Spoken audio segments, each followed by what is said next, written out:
Welcome everyone to the game between Fabiano Caruana as he enters in with his team against Matthias Bluebaum in the 5th round of the FIDE Candidates 2026. This is going to be a very exciting clash as Caruana just lost his previous round to Sindarov. There was a rest day after that. Meanwhile, Matthias Bluebaum has been as solid as one could be with 4 draws out of 4 rounds. Fabi, if he wants to keep pace with Javokir in this tournament, has to win on demand here. And with the white pieces, he'll definitely be trying to do that. This, dear friends, is the ChessBase mobile app recap of the day.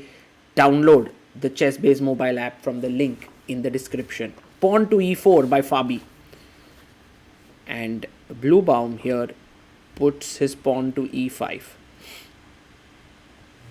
You have knight coming out to f3. And black brings his knight out to f6. We have the Petrov defense here. And now white takes. Knight takes e5. Pawn to d6. And knight comes back to c4. Black takes on e4.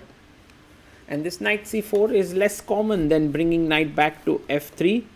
And now Fabi plays knight c3. He's just trying to play something offbeat, something which Matthias would have checked, but not in that depth. Knight takes c3. And now you can take with the b pawn. It's actually more popular. But you can also take with the d pawn. Let's see what Fabi chooses. He takes with the d pawn. The engines already give this as equal position, but it's fresh, it's new, it's just what Fabi wants. Pawn to d5. Okay, it was also possible to play bishop e7. It's also a popular move here, but pawn to d5. And now knight comes back to e3, putting pressure on the d5 pawn. You can defend it with bishop e6 or c6. Let's see what black chooses here. And he plays his pawn to c6. This position has been seen before. And Fabi now needs to decide what to do. He makes the move bishop d2. And this is the first new move of the game. It's a novelty. And one can feel it that Fabi is actually playing something which is slightly offbeat. And you can see the time that's taken by Matthias. He's down to 1 hour 38 minutes. f4 played. Very interesting setup. You want to bring your queen out to f3. You want to long castle next. And Matthias brings his bishop to g7.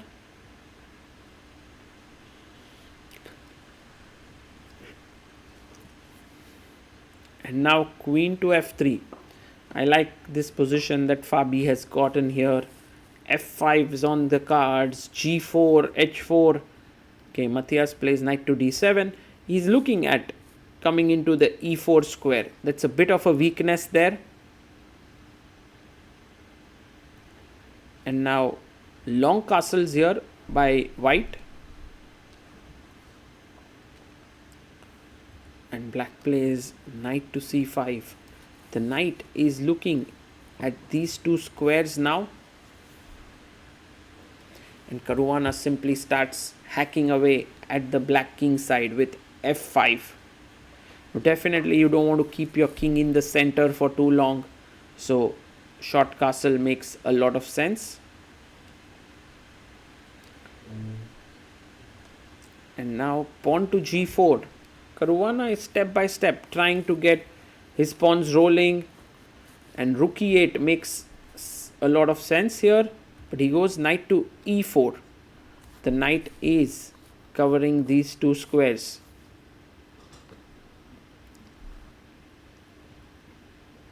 And the bishop comes out to d3. Well, there's pressure on the e4 point. And now rook e8 played.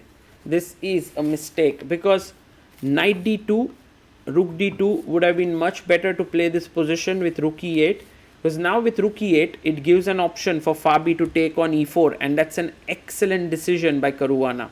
he realizes that in these positions his dark squared bishop will be more valuable than his light squared bishop. Bishop comes out to e5 here, and now pawn to c4 played. He brings the pawn forward and tries to attack in the center. Queen goes to b6, threatening mate in 1. And Caruana plays pawn to c3, blocking the attack. And Matthias brings his queen to a5. That's a mistake. He should have played bishop d7 and finished his development there. But queen a5, he thinks that there's time to attack here on a2. But actually there isn't any time. Taking the pawn on a2 is not particularly a big threat. h5 played, and after queen a2, 8g6, even if a check, you simply bring your king back to b1 and it's completely fine. So he goes h5, g5, trying to block, and takes on d5. Matthias plays his rook to f4. He has 18 minutes. Fabi has 11 minutes. Comes back queen e2. 20 moves in 11 minutes is sometimes tricky, but here Fabi has an excellent position and he just has to finish it off well. King b1 played. And now rook a4. Well, this is, I think, the final error, because now pawn to c4, attacking the queen and the pawn in the center, should be game over. So let's see if Fabi finds it. Yes, pawn to c4, a good move, attacking the queen, and queen comes back to a6. And now knight takes d5, excellent move. Pawn to f6, trying to defend the bishop. But the best move is bishop c3, fantastic. If you take here, queen e8, king g7, h6 is game over. So it's already losing. He takes on c4 with the queen, and now it's a forced mate. Knight takes f6, check. Bishop takes f6, has to be taken. And now queen e8, check. And Matthias can resign here, but a sportsmanship spirit shown by him, allowing checkmate in one move, and Fabiano Caruana strikes back in this tournament. A very important win for him to keep pace with Javokhir Sindarov, who also won his game against Hikaru.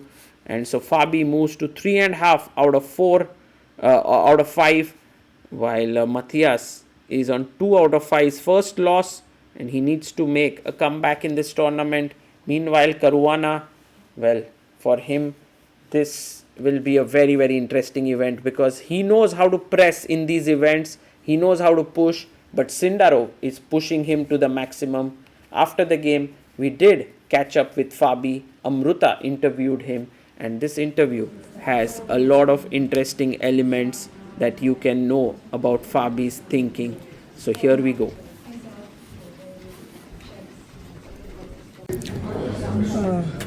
Fabi, congratulations for your victory over here. So Petrov and f4 and all risky chess. Did you expect this to happen? I expected the variation to happen, but I didn't think that he would go for this plan with g6. It seemed a little bit unusual, but it was possible. So I was kind of ready for the possibility. I was looking at like many different setups for black. This was one of them, but it was one that I didn't pay too much attention to. I just knew that f4, queen f3 is a plan, and more or less after that I was kind of on my own. But it was logical, so I thought maybe he could try to fianchetto his bishop, because it feels like his king is maybe a bit safer there. On the other hand, it gives me some target to play h4, h5 someday. And when he played rook e8, were you considering knight takes d2 over there, and what was your calculation? I thought knight d2, rook d2, and then maybe d4, or now rook e8. But I was mostly calculating d4, c4, queen d4, c3, queen c5. And I thought I was had a pleasant position, but I wasn't sure if I was actually better. I thought probably if he plays well, then it should be equal. I was very happy to see rook e8, because it just gives me an extra option to take on e4. And I thought that my dark square bishop is much more important than my light square bishop in this position. Yeah, the bishop e4 move was excellent. I mean, it was very difficult at that exchange. I think he did not expect that, right? When he played rook e8. I'm not sure, but maybe he underestimated it. He did say in the press conference that he definitely should have never allowed this, and that was a huge mistake. And I did feel like it makes my play a lot easier, because my bishop on d2 really defends the dark squares, and my light squares, they could be weak, but his bishop on c8 is not really active for the moment. So until he activates it, my light squares are not a serious concern. So that's why I thought that giving the light square bishop is probably the right decision. Yeah, I think it was an amazing move. We were watching in the commentary and we were all not expecting that, but when it happened, we actually realized it's such a powerful move. So wonderful one, and you getting to go h6 and the checkmate. How is the feeling? Yeah, it doesn't happen too often. I had this one thought, like, okay, he's going for mate. It seems like he's going for mate, but is it actually mate? I mean, it looks like mate, but I have to make sure that it's mate. Like, maybe there's no rook on h1. During the game you sometimes go a bit crazy. But yeah, he just didn't see any defense, which there was no defense, and he chose to end the game in a slightly extravagant style. And finally, like, how did you recover after the loss with Sindaro? You had the rest day. Was it very useful? What did you do? Yeah, it was definitely useful. I wasn't overly upset. I mean, I've been in this situation before, losing an important game, last time against Hikaru. Every Candidates I've lost a game that I've ever played. I've never gone undefeated. I don't know, not many players have, but I guess gotten used to it. It's better it happens earlier than later. Of course, hopefully it doesn't also happen later, but if it happens earlier, that's definitely gives me a bit more time to recover from it. Oh, thank you so much. All the best. Thanks. All these years, ChessBase was a software that needed to be installed on your computer. But now, ChessBase has come up with a mobile app. It's called the ChessBase mobile app, and it is available both on Android and iPhone. With the app, you can now prepare against an opponent. You can get access to more than 11 million games in your database. You can create a new game, analyze it. The premium users get access to the fastest cloud engines, and then you can save your analysis. What's more is that the app is completely free. If you want to stay connected to serious chess preparation on the go, then the ChessBase mobile app is for you.